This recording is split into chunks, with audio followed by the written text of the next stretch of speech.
Bem-vindos à cabine do filme, programa do podcast Rabiscos. Eu sou a Carolina e hoje o nosso convidado especialíssimo está voltando para o nosso programa, porque, né, gente, a gente não se cansa dele nunca. Bem-vindo, Márcio, de volta a essa cabine. Muito obrigado, Carol, pelo convite. Boa noite, gente, para a gente conversar muito sobre cinema. E hoje não vai ser sobre Oscar, sobre premiação. Inclusive, quem quiser saber o que a gente falou sobre isso, procura o episódio passado, que a gente postou antes do começo do ano. Hoje é um tema diferente, pelo menos diferente para mim, que estava pensando numa coisa diferente, legal para a gente falar aqui, para o Márcio falar com a gente. Que assim, a gente sabe que o cinema era preto e branco porque não tinha tecnologia para passar a cor, né? Para passar cores. E quando começou a ter essa transformação, alguns filmes ficaram em preto e branco, outros filmes passaram a ser coloridos, teve toda aquela brincadeira, Technicolor e tal. Mas hoje em dia eu digo assim, né, de 20, 30 anos para cá, não sei de quando que eu peguei aqui esses filmes, né, listinha que eu fiz, mas é coisa recente. Muitos filmes estão sendo feitos em preto e branco novamente. E são filmes muito, muito, muito bons. Então, eu comecei a selecionar alguns e vi que tinha uma temática aí, dessa coisa do preto e branco. Eu quero que o Márcio explique, fale um pouco para a gente isso. O que está acontecendo? O que é essa volta aí ao preto e branco? Se você vê um padrão nos diretores, nos temas ou não. Fala um pouco para a gente sobre essa coisa do preto e branco, do colorido e desse retorno para duas cores. Pois é, o preto e branco, existe uma mística em torno dele, de que o cinema não era colorido, você até citou no início dos tempos, mas isso, na verdade, não é tão preciso. No início dos tempos, havia técnicas que permitiam a colorização da película, só que a colorização não era um processo realizado durante as filmagens. A colorização era um processo realizado após as filmagens, em pós-produção, que inclusive se tornou um processo atual, o processo de colorização, que é o processo de acentuação ou atenuação das cores em pós-produção. A película no cinema em preto e branco, ela poderia ser tingida e ela poderia ser tonalizada.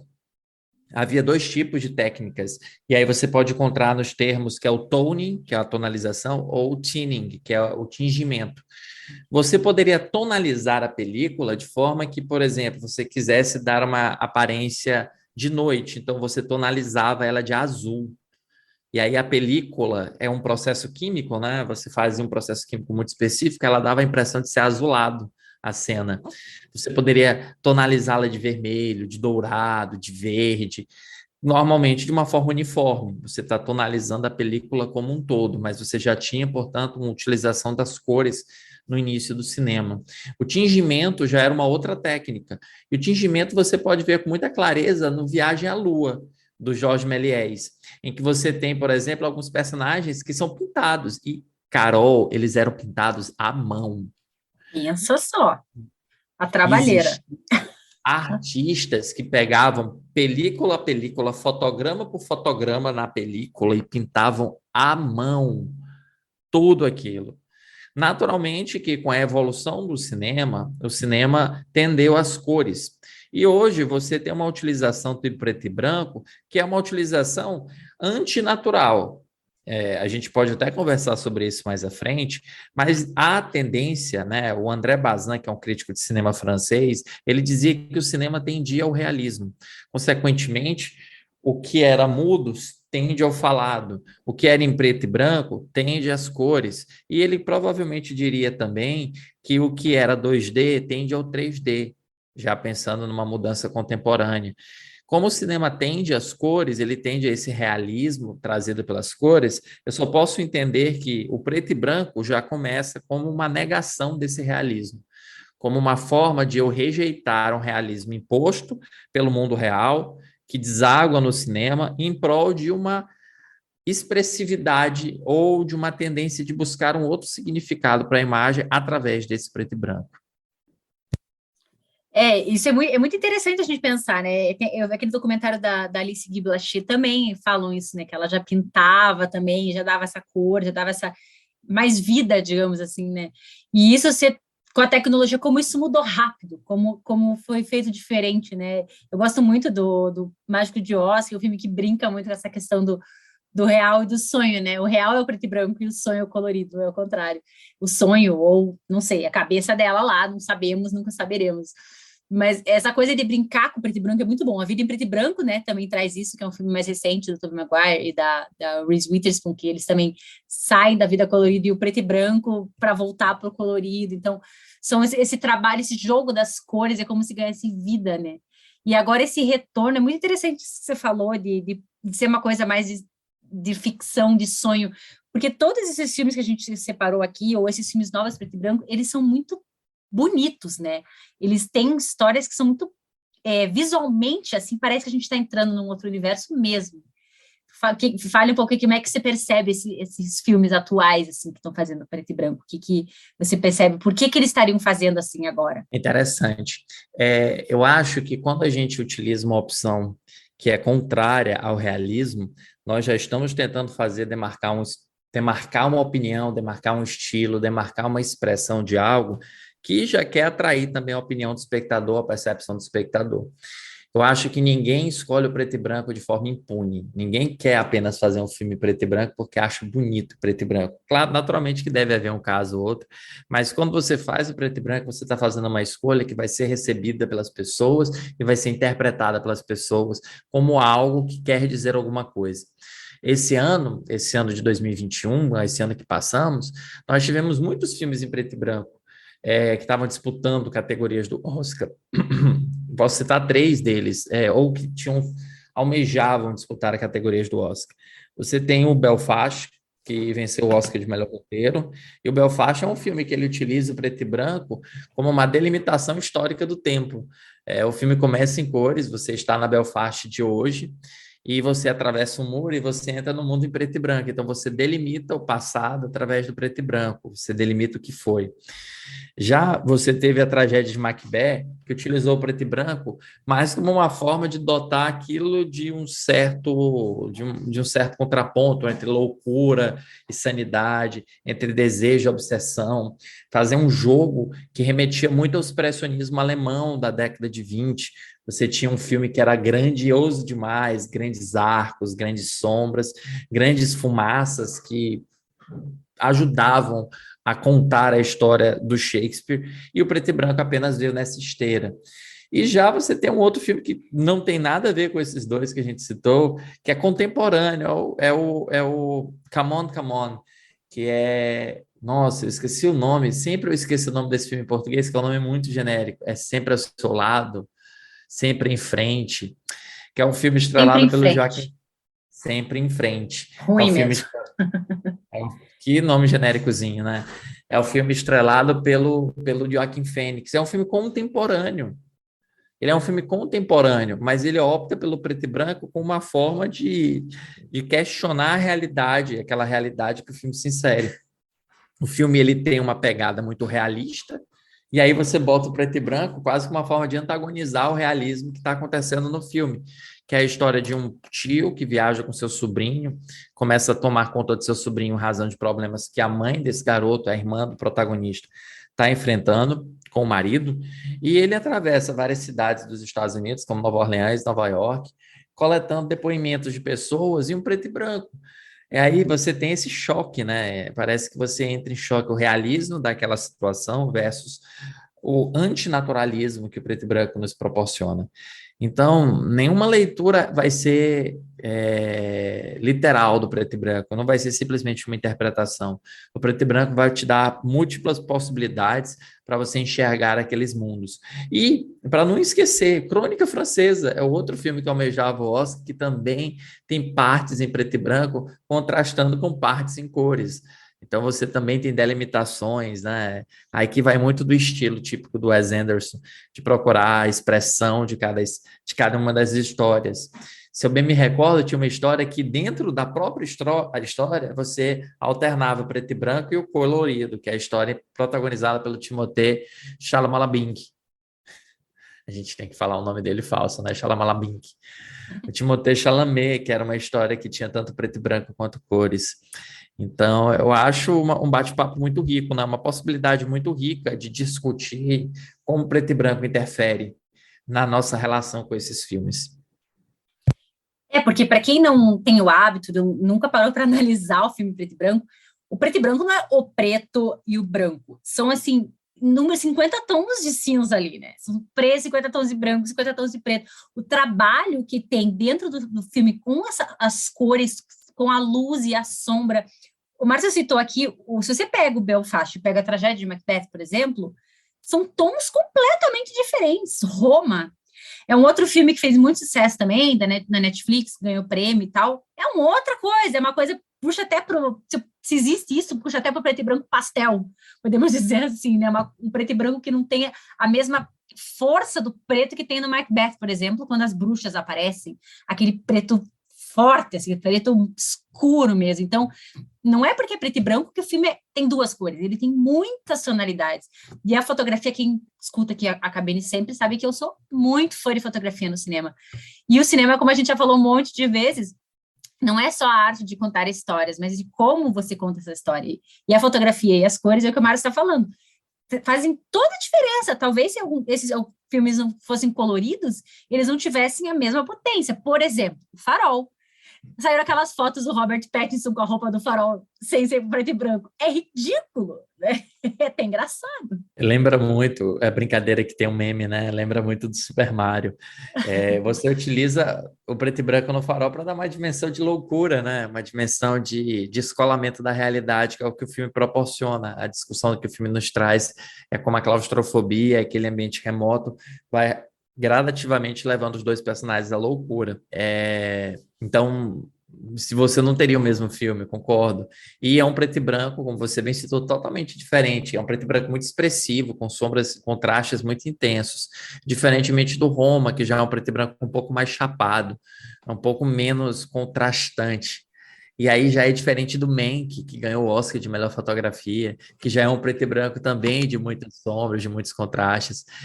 Se nós fôssemos conversar sobre esses preto e branco, como eles interferem dentro da narrativa, nossa, Carol, era um papo para longas datas, porque a nossa percepção de cada um, naturalmente, que vai nos proporcionar experiências diferentes em cada um desses filmes.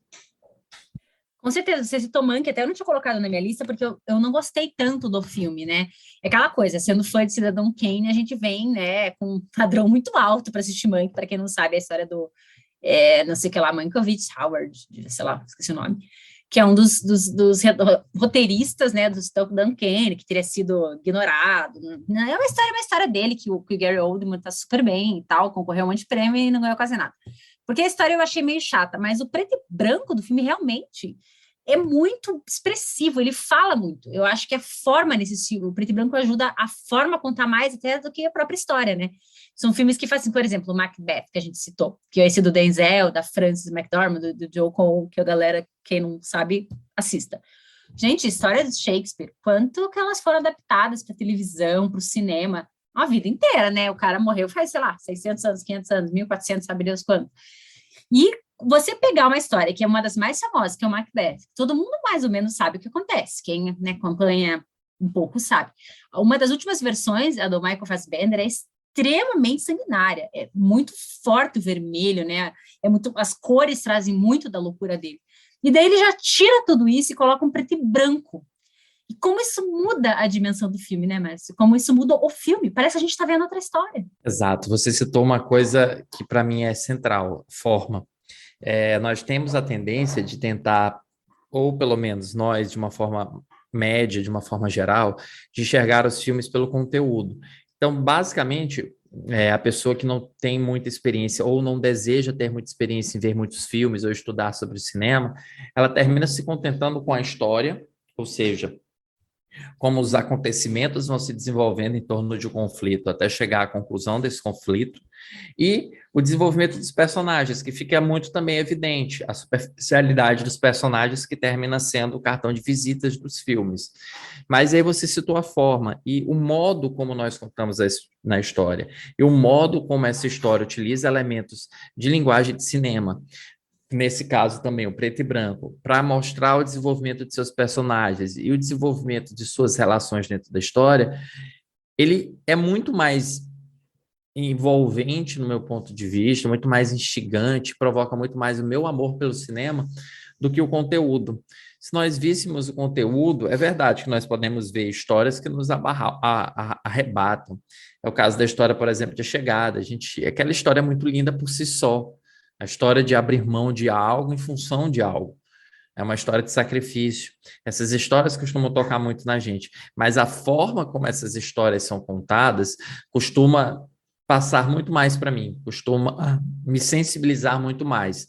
Eu já vi muitas histórias bonitas, engraçadas, divertidas, mas que eram contadas de uma forma muito banal, de uma forma muito trivial, ao passo que eu já vi outras bem simples, contadas de uma forma tão complexa que eu não pude deixar de ser arrebatado. E o preto e branco é uma dessas formas, é uma das muitas, é um dos muitos, uma das muitas armas que o diretor, e não só o diretor, mas a equipe criativa em geral, tem em mãos para contar uma história. O preto e branco, a escolha das cores. Eu vou utilizar um mundo realista, colorido, ou um mundo em preto e branco? E veja que dentro do preto e branco você também tem outras escolhas de cores, como a gente já discutiu. Você tem escolhas de sombras, de contrastes, de iluminação. Tudo isso cria e modela o preto e branco. Fala-se até que as cores no preto e branco são, na verdade, os contrastes e as sombras. Então, você modela o preto e branco, ele nunca é a mesma coisa. Quando você faz essa decisão formal, essa decisão estilística de contar a sua história dessa forma, você já está mudando a própria história. Você já está conferindo um novo padrão, um novo parâmetro a essa própria história. Você falou uma coisa que eu lembrei que a gente, sempre que a gente que escreve também, né, a pessoa sempre fala, nossa, mas tudo já foi dito, as pessoas já escreveram sobre tudo, a gente ouve isso muito, assim, sobre o que eu vou escrever, e eu li isso uma vez e é uma coisa que eu repito, tudo que você fizer vai ser diferente, porque é você que está fazendo, é a partir do teu olhar. Então, os diretores que vão, às vezes, contar uma história como Macbeth, que é uma história que já existia, como, né, o Belfast é a típica história que é a partir do olhar, porque é a infância dele, é a vida dele, é a realidade, a memória, o sonho dele. Então, a gente embarca nessa jornada e o preto e branco ajuda a gente a estar numa coisa meio onírica, assim, né? Eu acho isso muito legal. E outra coisa que você falou, que eu lembrei que esses dias até comentei no clube, né? Quem não lembra, procura lá, o Márcio tem um clube maravilhoso, que a gente é fã, e já trouxe várias pessoas do clube para cá, porque eu sou, tipo, muito clubete, entendeu? Eu acho todo mundo maravilhoso, eu quero que todo mundo compartilhe o que conhece, o que gosta também. Mas hoje em dia a gente tem uma cultura muito do plot twist, né? De você tem que ter uma virada, o filme tem que ter um final bombástico, porque senão o filme não vale a pena. E às vezes não é o que vai acontecer, mas como que isso vai acontecer. E esses filmes todos têm como, muitos aqui não tem nenhum final propriamente dito, não tem grandes histórias. Eu quero muito falar sobre Ida, porque Ida é um filme que estava na minha lista assim há muito tempo, e eu assisti por causa da Guerra Fria, por causa do clube que eu fui rever, e eu amei demais, e é um filme que, se você for contar a história, é uma história simples, é uma história que não tem grandes plot twists, mas ela é tão profunda, e o preto e branco veio tão forte para mim, que para mim foi um filme que marcou talvez mais se fosse um filme colorido. Talvez se fosse colorido, seria mais um filme que traz temáticas de guerra, mais um filme que fala de dor. E para mim, marcou muito essa questão do preto e branco, como se a gente tivesse entrado mesmo num lugar, não sei se, como se a gente estivesse assistindo um filme que ficou guardado numa caixinha em algum lugar e a gente estivesse acompanhando aquilo depois. Não sei se faz sentido. Eu acho que faz super sentido. E você citou o Ida, né? E o Guerra Fria. Você acabou pegando dois exemplos de preto e branco, tão contrastantes entre si, que já daria para a gente pedir o mesmo diretor, né? Do Pavel Pawlikowski, que já daria para a gente partir de uma análise, de um debate só como esses dois preto e branco, de uma mesma pessoa, com o mesmo diretor de fotografia, podem ser diferentes entre si. Porque o Ida, ele tem uma fotografia meio invernal, né? Tudo muito branco no Ida, que faz muito sentido com a ideia das freiras. Eu tenho certeza que você deve ter associado, percebido essa pureza, né? O preto e branco traz um elemento de pureza contrastado com esse elemento do pecado que naturalmente que mergulha dentro dessa experiência. Já o Guerra Fria, você tem um preto e branco que é de outro mundo, é arrebatador. Inclusive foi no ano do Roma, o Guerra Fria, né? Ele concorreu em melhor fotografia com Roma. E o Roma ganha de melhor fotografia. Então, nossa, que exemplos que você acabou de pegar, viu? Daria para a gente fazer só uma análise desse aqui, e a gente passava posts e posts e posts olhando as imagens do filme, ficando bobo, olhando para os frames, dizendo, cara, que bonito o preto e branco pode ser. Mas uma coisa que me entristece também é perceber como as pessoas, eu não sei se você tem essa percepção, é como as pessoas, muitas vezes, elas diminuem o preto e branco, elas dizem que é filme velho, ou elas dizem que não gostam de filme preto e branco porque lembra filme antigo, ou enfim. Existe uma turma, existe um público, e não é um público pequeno, que pretere preto e branco, ou critica o preto e branco por ser preto e branco. Não sei se tu já percebeste isso. Já, já eu acho muito triste, porque gente, vocês também sabem, que não sabe agora vai sabendo, eu amo filme antigo, porque para mim o filme tem, tem que ter uma boa história. Vai dizer que a felicidade não se compra é ruim porque é velho? É preto e branco, é uma história batida, mas ele é lindo, ele é super bem contado, ele mexe com a gente, não tem como não ficar emocionado. Eu assisti pro Natal, no Natal, então eu fiquei mais temática ainda. Então, assim, não dá. Ser quase um ano aqui de podcast, uma coisa que eu sempre falo é desmistificar esses preconceitos que a gente tem e abrir nosso coração para coisa nova. E o Ida e o Guerra Fria, que eu citei, são filmes que são muito fortes, mas ao mesmo tempo eles parecem poesias visuais. E o preto e branco me vem como uma coisa de pincelada mesmo, como se o filme tivesse sido pintado à mão. Isso que o Márcio falou da cor da Ida. A Ida também começa muito na neve, naquela coisa gelada, porque ela vai sair desse espaço para um espaço mais interno, interior, que são as casas, são os lugares que ela vai conhecer, ela vai buscar a própria história. E o preto e branco vai mudando um pouco dentro da própria narrativa. Quando a gente presta atenção nisso, o filme ganha uma dimensão gigante. E a Guerra Fria também. Guerra Fria é outro filme que eu particularmente gosto mais do que de Roma, me tocou mais. Eu acho que tem a música, porque tem a história, eu achei, para mim, me tocou mais, e o Guerra Fria já é muito escuro, né? Ele já é forte, ele já é intenso, ela canta, então tem a questão da dor que vem da música, que vem dos bares, dos lugares que ela está cantando, a fumaça, é tudo muito poético. Eu acho que esses filmes preto e branco realmente são poesia, eles são escolhidos, não é por acaso, como o Márcio falou, não é, vamos fazer preto e branco que vai ficar legal.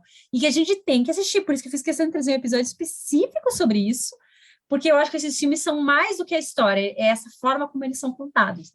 E a forma como o preto e branco é colocado dentro dessa história. Gostei de uma coisa que você falou, primeiro, né? Parabenizar pelo quase um ano de podcast. Obrigada. Eu realmente não sabia que era quase um ano, então parabéns. Eu fico muito feliz de fazer parte, ainda que de uma forma micro, mas uma forma pequena, mas de uma forma muito generosa, posso participar dessa história tua.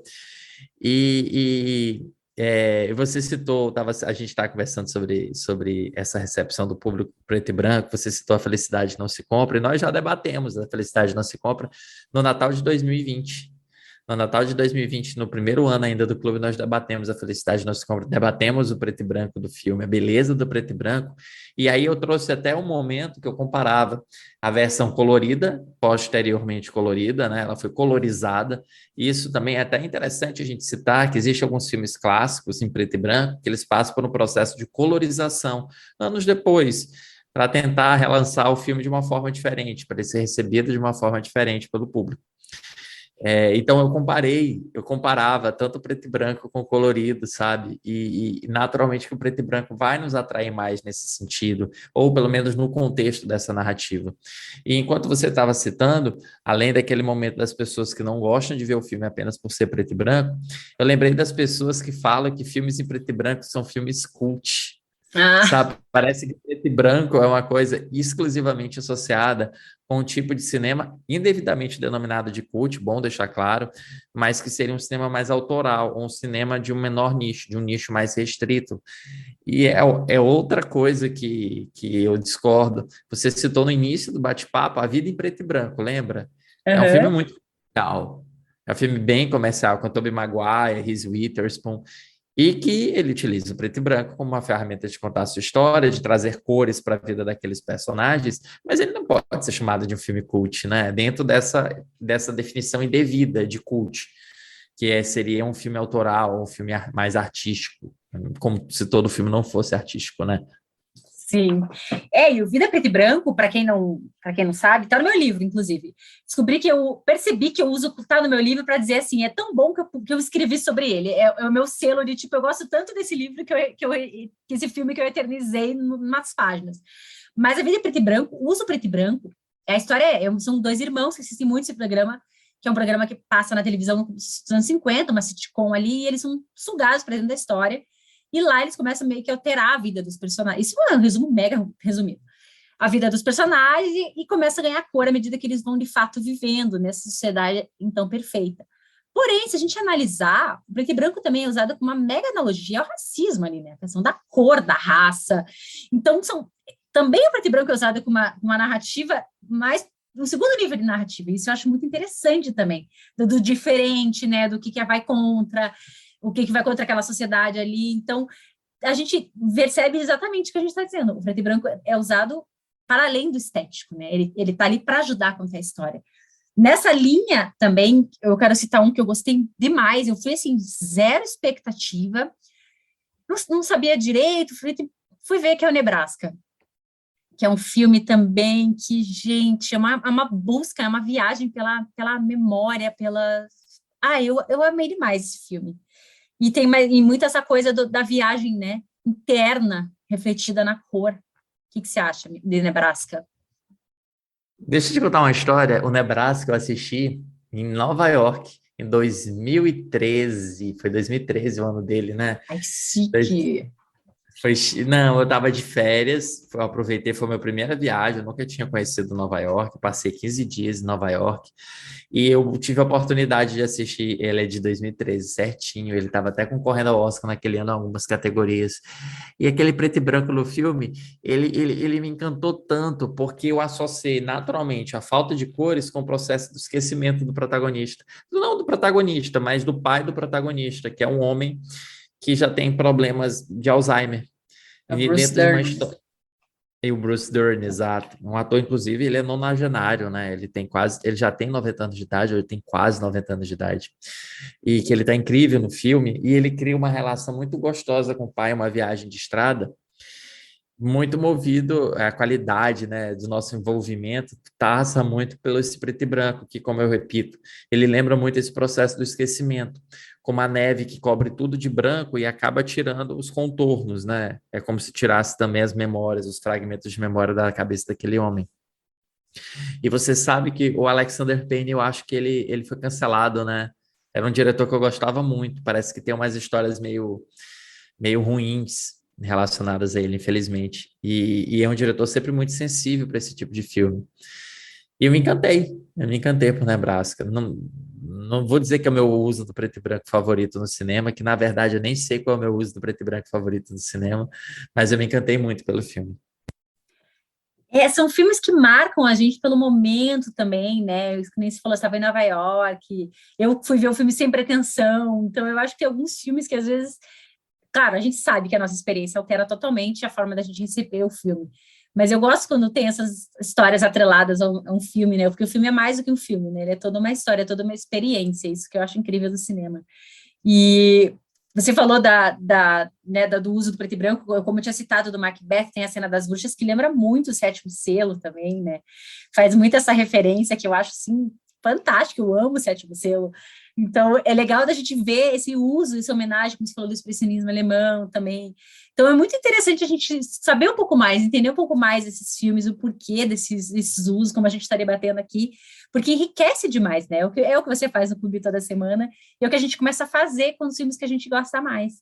E você falou das cores, eu lembrei de um que eu não posso deixar de falar, que é um dos meus filmes recentes favoritos, porque eu vi recentemente, assim, faz poucos anos, que é o Ases do Desejo, que até estava na lista, eu falei, o Márcio até comentou, mas esse filme não é novo, eu falei, mas eu amo esse filme, eu amo demais, e ele trabalha com a cor, entra a cor em alguns momentos do filme, e é ao contrário, né, ele é preto e branco com toques de cor, e daí antes de eu passar para você, eu quero fazer outra referência irmã, que é a Lista de Schindler, que também trabalha com, tão um pouco sépia em alguns momentos até, não sei, dependendo da cópia, e também tem uma cor que é o vermelho. Então, esse trabalho contrário, né? Você tira a cor para dar o destaque para a cor. em alguns momentos desses dois filmes. Exato, e isso não é incomum no cinema. É, de novo, a forma como você utiliza o recurso para que esse recurso possa significar algo em linguagem cinematográfica, que é uma linguagem visual, não necessariamente uma linguagem falada. A lista de Schindler é um bom exemplo, né? Você tira as cores, porque aquele período não tinha cores, mas você conserva a cor do vestido vermelho da garotinha, quase como uma forma de relembrar alguma coisa de inocência perdida dentro daquele meio da Segunda Guerra Mundial. E haverá outros exemplos de filmes, né, que vão ter momentos coloridos. O Belfast é um deles, a gente citou o Belfast no início, mas é bom a gente recordar que enquanto os personagens assistem aos filmes dentro do cinema, aqueles filmes podem ou não ser coloridos. Lembra disso? A Judi Sim. Dench reflete no óculos dela uma luz amarelada dos faroestes que eles estão assistindo. Então, isso ajuda a gente a enxergar, a interpretar o preto e branco.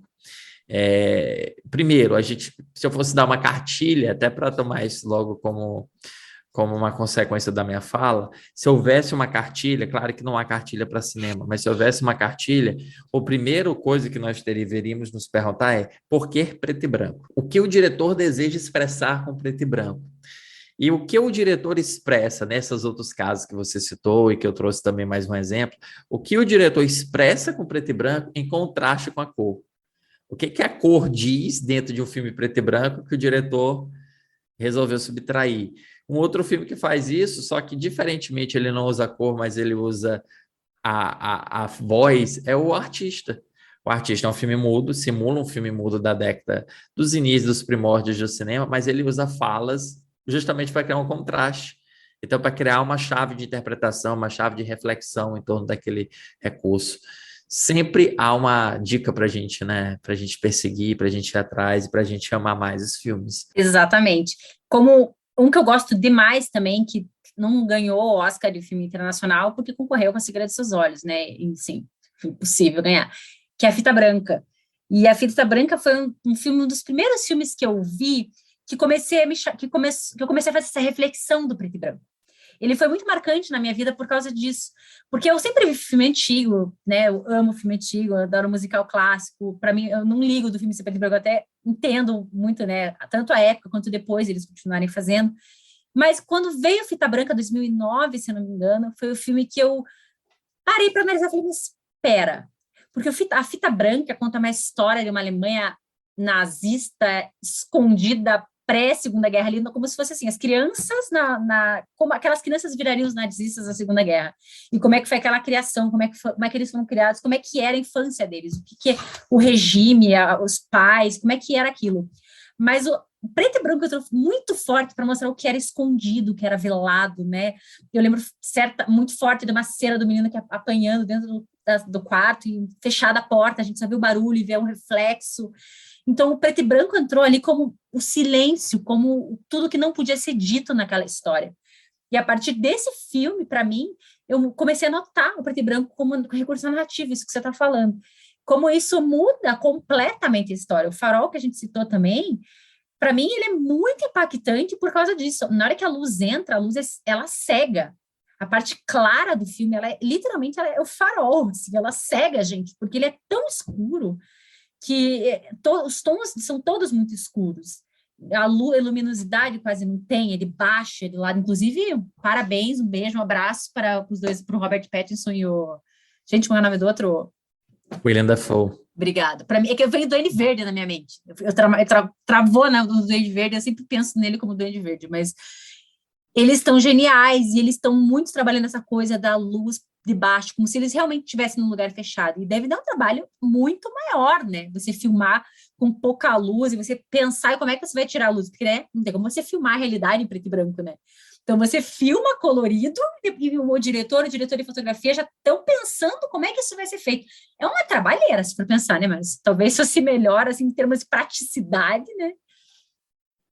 E até porque hoje, né, a maioria dos diretores de fotografia, diferentemente de ontem, ou diferentemente dos primeiros 30 anos de cinema, eles pensam, ou os 40 anos, primeiros anos de cinema, eles pensam em cores, né? Eles não estão mais pensando em preto e branco. E o que existe pelo menos, duas formas para você fazer o preto e branco. Ou você filma um filme já pensado em preto e branco, e isso modifica totalmente como você vai fazer o seu sistema de iluminação, como você vai iluminar, como você vai fotografar, ou você faz um processo que, me confesso, não costuma me agradar muito, que é o processo de descolorização do filme pós-produção. Basicamente, você aplica um filtro, como a gente bate uma foto e diz, poxa, eu vou ficar tão charmoso com uma foto em preto e branco. Aí você tira a cor da foto. Isso também pode ser feito em um filme. Mas o que que acontece nesses outros casos? O filme é fotografado em cores. Ele é fotografado pensando em cor e em pós-produção.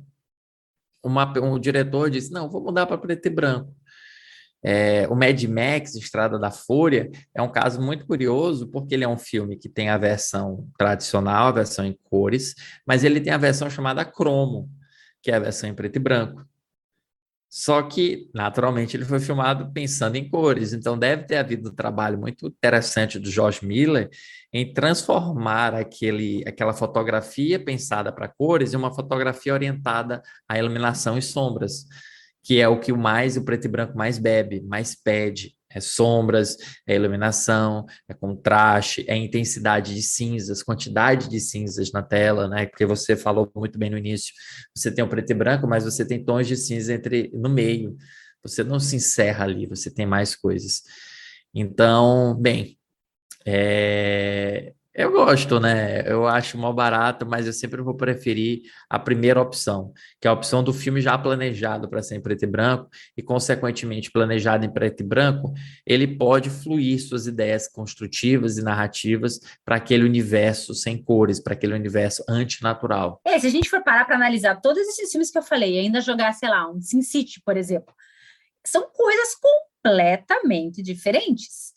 São preto e branco completamente diferentes, são histórias completamente diferentes, são formas de usar o preto e branco completamente diferentes. Então, é muito rico a gente conseguir assistir esses filmes, poder assistir esses filmes e fazer refletir sobre isso. Às vezes a gente nem reflete, mas a gente sente, né? A gente sente o que esse preto e branco quer passar. Como nesses filmes que a gente falou aqui, que eu acho que eu não vi o Camon Camon ainda, mas eu fiquei com vontade, porque a gente sabe que cor muda tudo, né, gente? A gente sabe, você pega filmes que mudam a tonalidade, que mudam a intensidade. A fotografia muda uma história, muda um filme. A gente sabe, em tempos de redes sociais, que é tudo focado na imagem, a gente sabe como muda o tom da imagem. E no filme também. E é muito interessante a gente pensar que existem muitos filmes atuais que estão seguindo por esse caminho. Então, eu adoro também filme preto e branco, eu volto também nos clássicos, eu não gosto dos que foram pintados, eu acho que não tem nada a ver, fica muito falso, inclusive, né? Fica umas cores, assim, que muito saturadas, não sei, fica muito esquisito. Eu gosto dos filmes do jeito que eles foram pensados. Tem que ser do jeito que foi pensado, né? Você tem que estar... não que você não possa, no meio do caminho, ter uma nova ideia, né? E tentar trabalhar essa ideia em pós-produção, sei lá, pode dar certo. Mas, em geral, faz mais sentido você ter um filme que ele é pensado, planejado, as pessoas criativas sentam, dizem, olha, o filme vai ser feito em preto e branco, tá? Então, o diretor de fotografia pensa em preto e branco. O designer de produção, a gente nem comentou sobre isso, né? Mas você vai utilizar móveis ou vai utilizar cenografia que vai se casar muito bem com preto e branco. Todo mundo vai estar trabalhando nesse sentido para preto e branco. Então é bom você decidir e definir isso no início, antes do fim, né? É a mesma coisa. Se você descolore um filme que era originalmente em cores para ficar em preto e branco, é bem o efeito de você pegar um filme feito em preto e branco e colocar cores. Ele não soa legal, ele soa artificial, porque ele não foi pensado daquela forma. Exatamente. Tem mais algum filme preto e branco que você lembrou, que você quer citar para o pessoal ver, que inclusive vocês vão ter que voltar esse episódio depois que terminarem de ouvir e anotar todas essas dicas se vocês não assistiram? Tem alguns, ó. Vamos lembrar do Oscar do ano passado também. Teve o Identidade, que era na Netflix, ele acabou não chegando no Oscar. Mas no ano passado, foi ano retrasado, desculpa, teve o Malcolm e Marie, da Zendaya com o John David Washington. Você tem também o Abraço da Serpente, que a gente debateu no clube, estava lembrando dele agora. O Sin City, do Robert Rodrigues. A gente falou do Artista, a gente falou da Fita Branca. Aí a gente pode ir para os clássicos, né? A gente pode pensar também nos filmes mais clássicos, como o Toro Indomável, que é preto e branco, O Homem-Elefante do David Lynch, que é preto e branco, o Manhattan do Woody Allen, que é preto e branco, o Doutor Fantástico, que é preto e branco, do Stanley Kubrick. Eita, se a gente for aqui conversar, o 8,5 do Fellini, que vai estar Sim, na nossa gente. edição, nossa edição. Não, não vai ser o 8,5, vai ser o Vai ser o Fellini. Fellini. Já tá Seu bom. Fellini. O Aí a gente Sétimo vai. Selo do Bergman. Nossa, são tantos. O Psicose do Hitchcock. Se eu começar a falar aqui, é tanto filme que a gente vai ficar aqui até amanhã. É pra gente ficar aqui até amanhã falando de filme preto e branco, eu fico. Mas eu vou lembrar de vários. Não, ressaltando que todos esses que o Márcio falou são filmes de preto e branco em época que já tinha tecnologia para fazer colorido. Então, para vocês verem como não é de agora, né? Não é um movimento que parou, mas é que agora intensificou, pelo menos na minha visão, né? São filmes que estão, como o Márcio citou agora, só do ano passado para cá, quantos, né? Filmes de preto e branco, mas todos esses são excelentes. 8,5, nossa, que filme maravilhoso. E tem um Bergman detalhe, sabe? também. Havia diretores que preferiam preto e branco justamente por esse ar de realidade. Eles diziam que tinha mais cara de cinema, o preto e branco. Pensa o sétimo selo ser colorido, não ia ter a mesma graça, gente. A morte chega ali com uma roupinha, sei lá, roxa, prateada. Tipo, ia acabar com o clima, entendeu? Não ia dar certo. Nossa, eu fiquei com vontade de rever todos esses filmes justamente para notar essa coisa do contraste, porque é genial. Aquela última cena do sétimo selo é preto e branco. É o contraste, eles dançando ali, o preto com a luz atrás. É puramente contraste. E a força que aquilo tem, isso é legal para a gente ver que o cinema também não precisa ter 1 milhão de telas verdes, com um monte de efeitos especiais, explosão, não sei o quê. Uma história bem contada, às vezes ela precisa ter sombra e luz, que era assim que eles contavam nas cavernas, né? Inclusive. Adorei essa lembrança, né? Sombra e luz para você contar. É um aprendizado que eu acho até que fica um momento lindo no nosso encontro, né? O preto e branco nos ensina a valorizar sombras, nos ensina a valorizar luzes. Nas cores, com cores, a gente valoriza outros parâmetros, porque a cor, ela tem 3 atributos. Ela tem a matiz, que é a família da cor, você tem a intensidade da cor, que é relacionada ao brilho, também chamado de brilho, e você tem a saturação da cor, que é quanto de cor você tem dentro de uma mesma cor, né? Você às vezes tem uma cor pouco saturada, que ela é mais apagada, desbotada, mas você percebe que esses valores, a gente está esquecendo outros, que você citou muito bem, iluminação, luzes, sombras, tudo isso também é legal. E às vezes as cores, elas acabam bastando por si só e acabam esquecendo como também luz e sombra ajuda a contar muitas histórias. E eles trazem o silêncio, né? Elas trazem o silêncio que eu falei da fita branca, do Ida. A luz ajuda a contar, ou a falta de luz ajuda a mostrar esse silêncio, ressalta esse silêncio, que não é dito na tela. Então, acho que, inclusive, por isso que, acho que, eu diria 100%, mas tá, 95% desses filmes que a gente citou, 90%, são filmes muito densos, são histórias muito pesadas, são histórias muito marcantes, porque essa luz e sombra ali ajuda a contar esses silêncios, ajuda a transmitir esses momentos que às vezes você não precisa falar. Você não precisa falar, você não precisa mostrar uma cena, você precisa só de uma sombra, né? Você precisa só de uma luz focada numa pessoa, num lugar, num objeto. Então, isso é muito lindo, é arte, o que eu falei, é poesia pura, é o que tem de mais bonito, assim, para ser contado, que é o que não é dito, né? É o que é subentendido. Achei bonito, achei poético. Carta de Carolina atacando novamente na poesia. Todos os meus lados afloram nesses podcasts aqui, nesses temas que propiciam. Márcio, quero aproveitar e pedir agora para você fazer seu merchan, já que você falou aí de Fellini, porque eu também estou curiosa, e eu sei que tem outros cursos indo por aí, porque isso que vocês estão ouvindo aqui é um pouquinho do que ele faz com a gente toda semana, entendeu? Eu estou, inclusive, atrasada nos cursos aí, mas, assim, gente, é imperdível demais, assim. E também a gente faz lives, então agora o Márcio está em todos os lugares aqui, e a gente quer ele sempre mais. Então, fale aí para a gente aproveitar que a gente está gravando no horário mais tarde, para ver se ele está um pouco mais, assim, distraído, e conta um pouco mais para a gente. Então, a gente está lançando no próxima semana. Vocês já podem, né? Vocês que são do clube já podem renovar, mas a gente está lançando na próxima semana a 12ª edição do Clube do Crítico, cujo tema vai ser cinema italiano. E aí eu estou atacando aqui na minha cabeça quantos filmes preto e branco tem aí Né? Ladrões de Bicicleta, um do Fellini que vai ser em preto e branco também. Acho que vão ter 3 em preto e branco, né? Então a gente vai ter muito preto e branco. No segundo semestre, eu e o meu amigo Andrei Lenneman, a gente está planejando lançar o Clube do Terror, que vão ser encontros quinzenais paralelos ao Clube do Crítico, para a gente debater exclusivamente a história do gênero do terror. 12 filmes em cá por semestre, vai ser uma quantidade de filmes legal, razoável para a gente aprender mais sobre terror, ficar mais versado em terror. E espero concluir antes de eu viajar para o Festival de Cannes, o meu curso de introdução ao cinema, né? Eu ainda não tenho um título, eu estou aqui pensando em vários títulos. Tem um que é a desconstrução do cinema, não sei se eu vou usar esse. Tem um que o olhar cinematográfico, sei, tá muito nebuloso ainda. Mas eu espero poder lançar até depois de eu chegar do Festival de Cannes, para ajudar a pagar as contas, né? Que as contas vão vir caras. Então, gente, eu recomendo todos esses cursos, né? Porque agora muito chique, a pessoa vai voltar de Cannes, com muita informação, muito mais informação. E tenho que agradecer muito por esse episódio, assim, olha, que nem você falou, uma pincelada nos filmes preto e branco, porque dá para a gente se debruçar sobre cada um deles com muito tempo e carinho, porque eles merecem. Se vocês não assistiram, se interessaram por algum, querem saber mais, falem comigo, falem com o Márcio, vou marcar ele aqui na descrição do episódio, porque são todos esses filmes que a gente recomenda de olhos fechados, porque eles merecem ser vistos, vocês vão sair de alma lavada, mesmo que seja às vezes um pouquinho triste, né? Mas a arte do filme é tão bonita que ela contagia. E eu quero, antes de passar a palavra para você fazer as suas considerações finais, agradecer a todo mundo que escuta, que manda sugestão.